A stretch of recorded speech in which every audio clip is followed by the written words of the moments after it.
Hi everybody, it's Brian again. Just thought I'd take this time and do a little bit of reading from my new novel, Sapphire. As you can see, I'm at home in what's become my little corner of the spare bedroom that's now my work office, I guess you could call it. My wife is very into Bewitched, and there's a lot of witch-themed things behind me. As you can see, there's the thing about Tabitha over there. I don't know why everything's reversed over there. And over there, there's some more witch stuff right there, as you can see. Just so you know, that's just what's going on back behind there. So, anyway, back to reading from Sapphire. I've decided I'm going to read the second chapter. The first chapter is already available as an excerpt on my website, bryanwalaspa.com. So feel free to check that out. You can go there and search for that on my blog, and you can read that. But just in case you don't have time to do that before you watch this, you just need to know it takes place in the fictional town of Nor, Pennsylvania.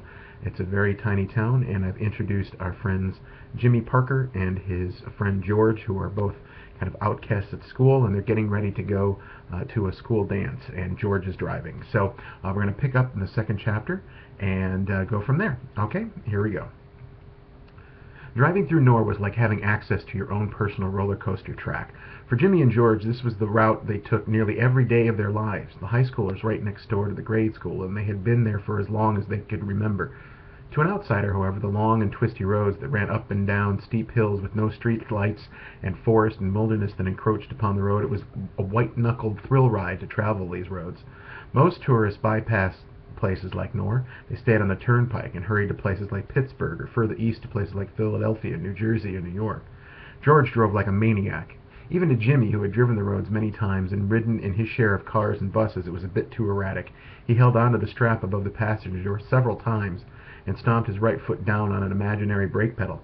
George laughed each time he saw Jimmy do that and stepped harder on the gas. "You have got to lighten up," he said. "If we are going to get any action tonight, you are going to have to be a bit more fun than you usually are." "How the hell are we going to get any action tonight or any night?" Jimmy said. "In case you've forgotten, everyone else at this dance is going with a date. We are in the bullpen with the losers who stand along the wall and watch." "Perish the thought," George said. "Some fair young maiden will swoon before me before this night is over. Mark my words, maidenhoods will be taken tonight." Jimmy rolled his eyes. "Yeah, because girls our age really dig guys who use words like that." George laughed and reached back behind Jimmy. He rummaged for a second, then pulled his hand back. In his right hand he held a silver flask. "What the hell is that?" Jimmy asked. "Find out," George said. Jimmy sighed and took the flask, and unscrewed the cap and took a whiff. Whatever it was power enough to curl the hairs in his nose. He immediately drew back and coughed. "Jesus," he said. I bring something more than my fancy-ass words," George replied. "You are going to get in so much trouble if you get caught bringing booze into the prom," Jimmy said as he handed the flask back. George immediately deposited it into the pants of his ill-fitting tuxedo. "We are the best people to be bringing in contraband," George said. "We are the good kids. No one will suspect us." "You are sure some master criminal," Jimmy said. They rounded a bend, and the wheels of the car crunched gravel near the edge of the road. The trees seemed to be reaching for them from the side of the road. Up ahead was a short bridge that really narrowed to two lanes. It was a long bridge that stretched across a huge gap. At the bottom of that gap was a river that, to the untrained and unknowing eye, looked lazy, but really had a vicious current. "Hey, what's that?" Jimmy said, pointing and leaning forward. "Huh?" George said. "There, dumbass," Jimmy said, pointing more vehemently, "by the side of the road near the bridge." It was just a shadow. The sun had set below the trees and the hills, although the sky above them was still a shade of blue. It was deepening and darkening. It was a deepening and darkening shade. When you lived among these hills, night came fast. However, there was definitely a shadow moving on the side of the road. Jimmy's heart began to pound in his chest. It felt like someone had reached into his chest and was physically manipulating his heart. Then, in the deepest recesses of his stomach, he felt butterflies. The tips of his toes tingled in the uncomfortable shoes his mother had bought for him. His palms began to sweat. "Is that a person?" George said, and he actually finally took his foot off the gas. Who the hell would be dumb enough to walk along the side of this road?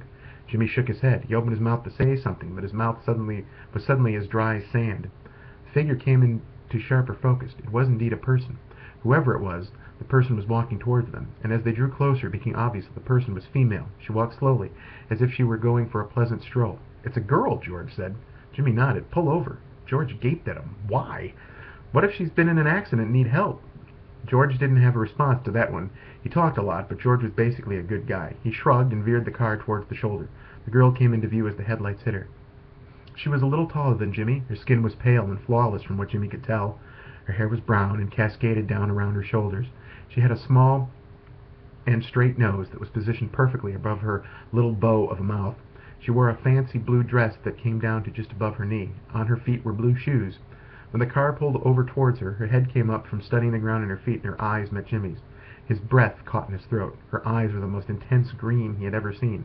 A hint of a smile creased her expression. Jimmy was hardly a guy who could pick up girls easily. For the most part, the female creature might as well have been from another planet as far as Jimmy was concerned.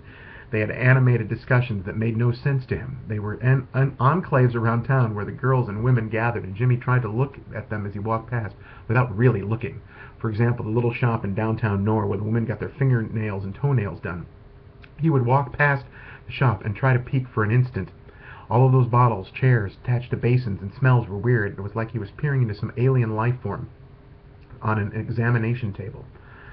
With that kind of gulf between where Jimmy and the girls were, he found himself incapable of anything more than the most basic communication. Something in his chest was hammering like a caffeinated carpenter. He realized it was his heart. He had never felt like this before. He wondered for a moment if he was having a heart attack, before he even realized he was doing it, as if pulled by invisible strings that emanated from the top of his head, through the roof of the car and into the endless void above. He was rolling down his window and leaning out. George let out a gasp that he could hear easily over the rattling din of the engine. "Hey there," he said, immediately wishing he'd come up with some sort of better line than that. "Where are you headed?" She smiled wider and then looked down again. Jimmy had a moment of fear when he thought sure he was going to laugh at him. She was going to laugh at him. He realized that he had not taken his ill-fitting tuxedo jacket off, and his shirt sleeves were evident. "I was headed to a dance," she said quietly. "I think I got turned around." "You're not from around here, are you?" Jimmy said, and then muttered to himself under his breath. Had he learned to talk to women from some book called 1001 Cliched Things to Say to a Woman? She shook her head, and her hair danced across her shoulders. "No, not from this part of town, anyway." Jimmy nodded.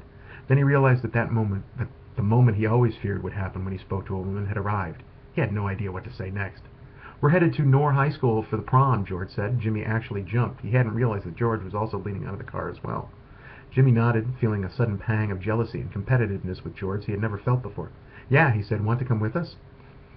He looked over at George. George's eyes were wide and his mouth was gaping. "Sure," said the girl. "A dance is a dance, right?" Jimmy laughed a lot harder than he intended and that the joke warranted. Then he opened the door and got out of the car. The car was a true boat of a vehicle, and the front seat could easily sit 3 people. He didn't know why he wanted her to sit up there with them, but suddenly he had a very powerful urge to make sure she did not slip out of his sight. "Your chariot," Jimmy said, and did an awkward little bow. Again, he figured this would be the point where she would burst out laughing. She did laugh, but not in a way that indicated he was being made fun of. It was a genuine laugh, and it reminded him of wind chimes on a summer day. Good Lord, he thought, I'm even starting to think in cliches. She walked toward the car, and the gravel crunched beneath her feet. The blue dress brushed against her legs. She made a return curtsy at Jimmy and then climbed into the car. She slid into the middle of the seat and adjusted her dress so not too much of her legs were showing. Jimmy found himself staring at her for a moment, and then shook his head and got in. He slammed the door. "So, George said, still hanging out the driver's side door, I guess we're going to the dance as a threesome." "Get in the car and drive," Jimmy said. He leaned forward to talk to him, and his head got nearer to the girl. He could smell perfume on her, but had no idea of what kind. That was more of the foreign languages that women spoke, and he did not understand. She laughed and suddenly put a hand on Jimmy's knee. He felt his heart skip, and he looked into her eyes again. "My name's Jimmy," he said. "Jimmy Parker." "My name's Sapphire," she said. All right, and it goes on from there. It's a young adult mystery paranormal romance. It's available in Kindle and print formats at Amazon.com. You can also find it through my website. And thank you very much for spending your time. I hope you enjoy it. And please, if you do read it and you like it, or even if you don't, make sure you leave a review. That actually does help. So, till next time, thanks.